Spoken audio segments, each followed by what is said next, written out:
Number 5, abstract noun. इसे हिंदी में भाववाचक संज्ञा कहते हैं। जिन शब्दों से व्यक्ति या वस्तु के गुण, धर्म या दशा का बोध होता है, उन्हें एब्स्ट्रैक्ट नाउन या भाववाचक संज्ञा कहा जाता है।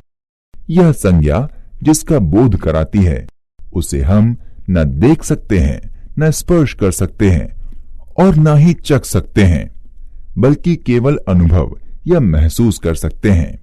जैसे मर्सी यानी दया, पॉवर्टी यानी निर्धनता, हैप्पीनेस यानी प्रसन्नता, चाइल्डहुड यानी बचपन, विजडम यानी बुद्धिमत्ता, काइंडनेस यानी दयालुता, ऑनेस्टी यानी ईमानदारी आदि।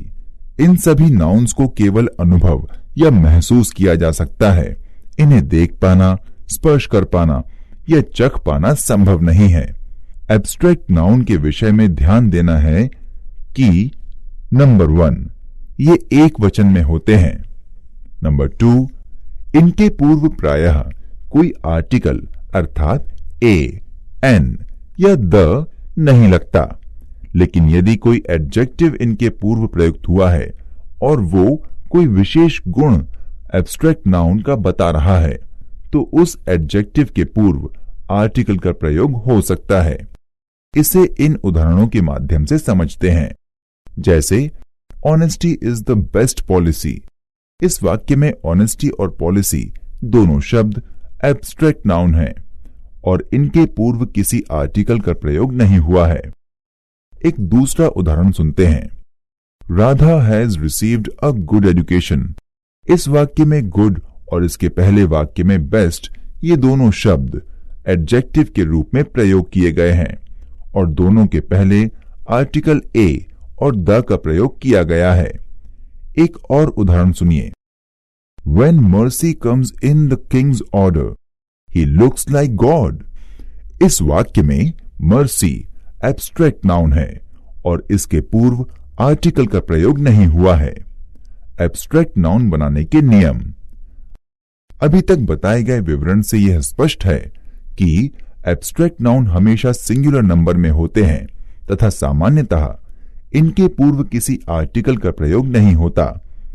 यहां यह भी ध्यान रखना होगा कि कुछ एब्स्ट्रैक्ट नाउन 3 प्रकार के शब्दों में प्रत्यय जोड़ने से बनते हैं। ये शब्द हैं कॉमन नाउन, एडजेक्टिव और वर्ब। इन शब्दों में कुछ प्रत्यय अर्थात सफिक्स जोड़ने से एब्स्ट्रैक्ट नाउन बनते हैं। अब प्रश्न है कि वे कौन कौन से प्रत्यय अर्थात शब्द खंड हैं जिनके जुड़ने से एब्स्ट्रैक्ट नाउन बनते हैं और उनके जुड़ने से एब्स्ट्रैक्ट नाउन के कौन कौन से शब्द बनते हैं।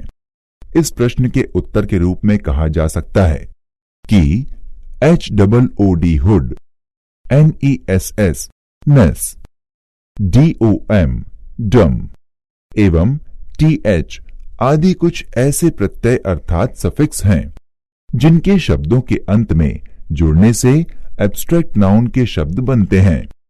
इनसे बनने वाले कुछ प्रमुख शब्द इस प्रकार हैं। नंबर 1, हुड प्रत्यय जुड़ने से बनने वाले शब्द। चाइल्ड में हुड जुड़ने से बना चाइल्डहुड अर्थात बचपन। इसी प्रकार नेबर से नेबरहुड अर्थात पड़ोस।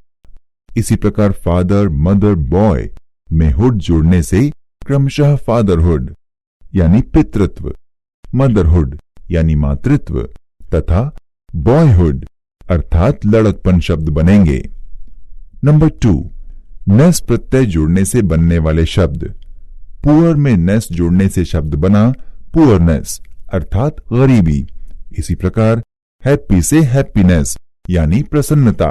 इसी प्रकार मैड से मैडनेस यानी पागलपन तथा इल से इलनेस यानी बीमारी। नंबर 3, डम प्रत्यय जुड़ने से बनने वाले शब्द। किंग में डम जुड़ने से शब्द बना किंगडम अर्थात राज्य या साम्राज्य। इसी प्रकार वाइस से विजडम यानी बुद्धिमत्ता तथा फ्री से फ्रीडम यानी स्वतंत्रता। नंबर 4, TH प्रत्यय जुड़ने से बनने वाले शब्द।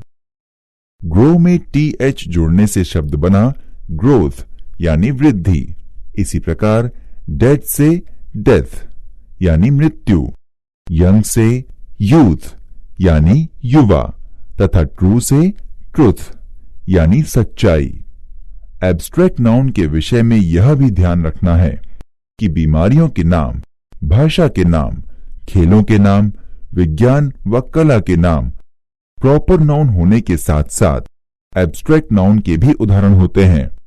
कहने का तात्पर्य यह है कि कुछ बीमारियों के नाम जैसे फीवर, मलेरिया, कफ एटसेट्रा, कुछ भाषाओं के नाम जैसे इंग्लिश, फ्रेंच, हिंदी एटसेट्रा, कुछ खेलों के नाम जैसे cricket, football, billiards, chess etcetera, कुछ विज्ञान व कलाओं के नाम जैसे physics, chemistry, zoology, painting, drawing, singing, dancing आदि प्रॉपर नाउन होने के साथ साथ एब्स्ट्रैक्ट नाउन भी हैं।